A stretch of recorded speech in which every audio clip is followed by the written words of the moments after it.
તો જૂનાગઢના ગીર સાસણના પ્રવાસી અર્જુન મોટવાડિયા હતા. હોટેલ એસોસિએશનના આગેવાનો સાથે તેમણે બેઠક કરી છે. ગીર સાસણ ટુરિઝમને ડેવલપ કરવા અંગે ચર્ચા કરવામાં આવી છે. ટુરિઝમને વેગ આપવા માટે વધુ સુવિધાઓ આપવાનો નિર્ણય છે. કેન્દ્ર સરકારે ટુરિઝમ માટે ફાળવ્યા છે 1000 કરોડ રૂપિયા.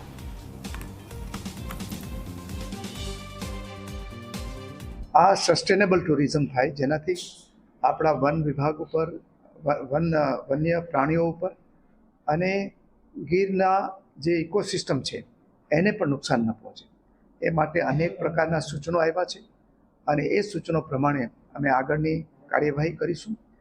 ખાસ કરીને જે વેલ્યુ ટુરિઝમ અહીંયા વધારે આવે, વિદેશના યાત્રીઓ આવે છે, રાજ્ય બહારના યાત્રીઓ આવે છે, એની સુવિધાઓ કેવી રીતે મળે અને આપણી વન્ય સૃષ્ટિ માટે એ લોકોને આપણો સંદેશો ત્યાં સુધી કેવી રીતે પહોંચે, એ બાબતની પણ ચર્ચા કરવામાં આવી છે.